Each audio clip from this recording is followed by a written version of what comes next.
दोस्तों आज की इस वीडियो में हम बात करने वाले हैं प्रधानमंत्री सम्मान निधि योजना के बारे में। जैसा कि सभी किसानों को इंतजार है 11वीं किस्त का, तो आज की इस वीडियो में मैं आपको क्लियर बताने वाला हूं कि 11वीं किस्त कब आने वाला है। साथ ही साथ मैं आपको ये भी बताना चाहता हूं आप में क्या प्रॉब्लम है। अगर वह प्रॉब्लम है तो आपका 11वीं किस्त या कोई भी किस्त नहीं आने वाला है आगे भी, अगर आपने ई केवाईसी करवा भी लिया है तो मैं आपको सारी जानकारी दूंगा। सबसे पहले मैं आपको बताना चाहता हूं कि आप में कौन कौन सा समस्या है, उसके बारे में आपको बता देता हूं। उसके बाद मैं आपको बताऊंगा कि प्रधानमंत्री सम्मान निधि योजना का जो 11वीं किस्त है वह कब आएगा। सबसे पहले मैं आपको उस समस्या के बारे में बताता हूं। अगर वह समस्या आप में नहीं है तो आपका पेमेंट जो है जल्द ही आ जाएगा, और वह कौन सा डेट होगा उसका भी डेट मैं आपको यहाँ पर बताऊंगा। तो सबसे पहले मैं आपको बता देना चाहता हूँ कि वह कौन सा प्रॉब्लम है।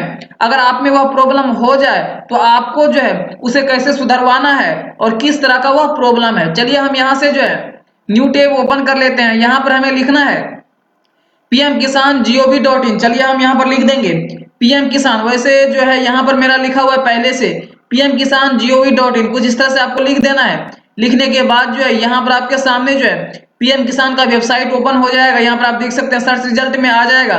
चलिए हम इस पे क्लिक करेंगे। क्लिक करने के बाद जो है यह ओपन होगा।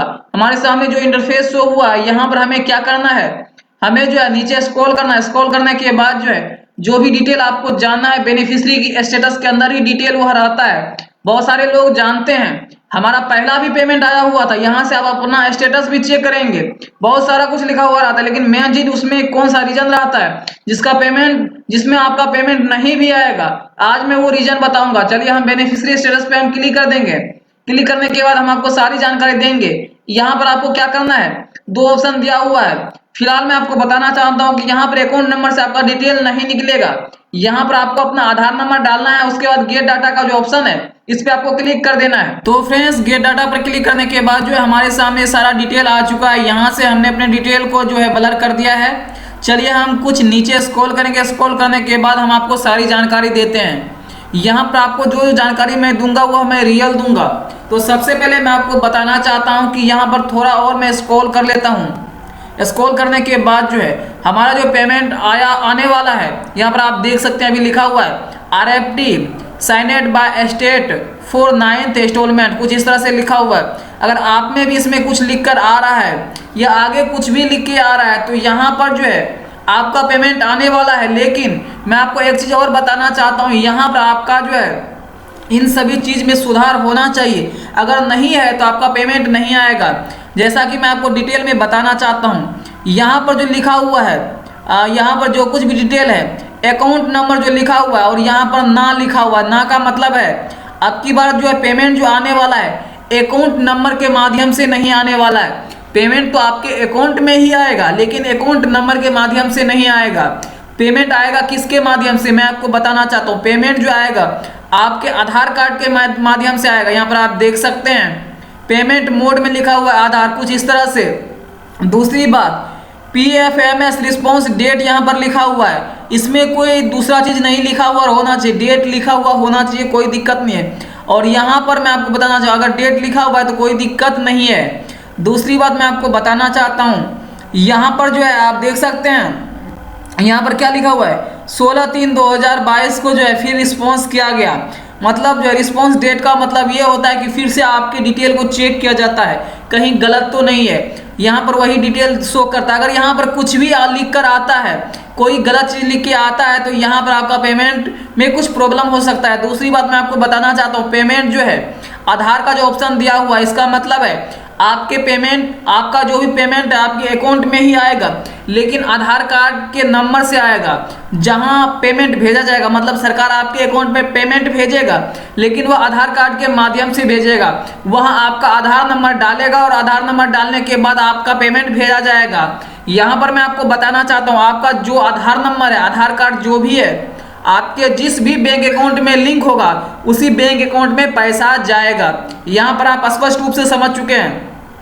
अगर आपने प्रधानमंत्री सम्मान निधि योजना में जो है कोई भी बैंक अकाउंट दिया हुआ है उससे कोई मतलब नहीं है। मैं आपको बताना चाहता हूँ आपके आधार कार्ड में जो भी बैंक अकाउंट लिंक होगा मतलब आपने जिस बैंक अकाउंट में आधार लिंक करवाया हुआ है उसी अकाउंट में पैसा चला जाएगा।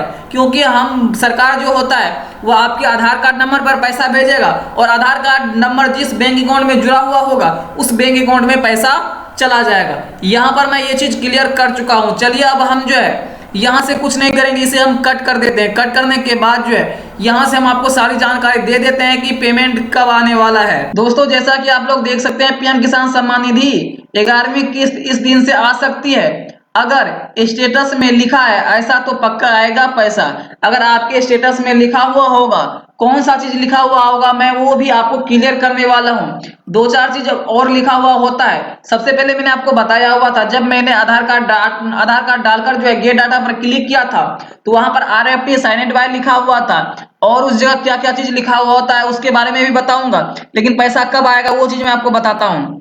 11वीं किस्त का इंतजार करोड़ों किसान को है, यहाँ पर आप देख सकते हैं। दूसरी बात, ज्यादा मैं आपको पढ़ के नहीं दिखाने वाला हूँ। आप देख सकते हैं पीएम किसान सम्मान निधि के 12 लाख मतलब 12 करोड़ 50 लाख से अधिक लाभार्थियों को 11वीं किस्त का इंतजार है। अप्रैल जुलाई की यह किस्त इस महीने आने की पूरी संभावना है। हालांकि पिछले साल 15 मई को आई थी, इस बार रामनवमी या अंबेडकर जयंती के दिन आने की संभावना प्रबल है। इसके बाद हम आपको आगे बताते हैं। यहाँ पर केवाईसी करने का पूरा प्रोसेस बताया गया है। अगर आपने केवाईसी नहीं किया है तो जल्द आपको केवाईसी कर लेना है। उसके बाद जो है यहाँ पर आप देख सकते हैं क्या क्या लिखा हुआ आप में होना चाहिए। मैंने जो आपको बताया था RFT signed by state for first second third fourth कुछ भी लिखा हुआ रहना चाहिए। मैंने आपको बताया था क्या लिखा हुआ था। मैंने जो स्टेटस जो बताया हुआ था RFT signed by state for, उसके बाद क्या लिखा हुआ था 11th इंस्टॉलमेंट, कुछ इस तरह से लिखा हुआ था। अगर कुछ इस तरह से लिखा हुआ है तो आप में पेमेंट आएगा। दूसरी बात मैं आपको बताना चाहता हूँ, यहाँ पर आप देख सकते हैं 11वीं किस्त के लिए अभी राज्य सरकारों ने अप्रूवल नहीं किया। यहाँ पर आप देख सकते हैं राज्य सरकार ने जो है 11वीं किस्त के लिए अप्रूवल नहीं किया है। उसके बाद जो है यहाँ पर आप देख सकते हैं अगर आप पीएम किसान पोर्टल के जरिए लाभार्थी का स्टेटस चेक कर रहे हैं तो आपकी मिलने वाली किस्त के स्टेटस में waiting for approval by state दिखा रहा होगा। इसका मतलब यह है कि आपके लिए किस्त जारी करने का अप्रूवल राज्य सरकार के पास अटका हुआ है। इसका मतलब ये होता है कि अप्रूवल बाय स्टेट जो लिखा हुआ रहता है waiting for approval by state, इसका मतलब है आपके राज्य सरकार, आपका जो भी राज्य है, राज्य सरकार जो है वहां से अप्रूवल नहीं मिला हुआ है। जैसे वो अप्रूव कर देंगे तो आपके अकाउंट में जो पैसा भेज दिया जाता है। उसके बाद आप देख सकते हैं आगे क्या क्या लिखा हुआ है। जब आप पीएम किसान सम्मान निधि योजना की वेबसाइट पर स्टेटस चेक करते हैं तभी कई बार जो है लिखा हुआ रहता है RFT signed by state for first eight 9th instalment लिखा हुआ रहता है, कुछ इस तरह से लिखा हुआ रहता है। तो यहाँ पर मतलब क्या है मैं आपको बताना चाहता हूँ। यह RFT की फुल फॉर्म है रिक्वेस्ट फॉर ट्रांसफर। इसका मतलब है, जिसका मतलब है कि राज्य सरकार द्वारा लाभार्थी के डाटा की जांच कर ली गई है जो कि सही पाया गया है। राज्य सरकार केंद्र से अनुरोध करती है कि लाभार्थी के खाते में पैसे भेज दिए जाएं।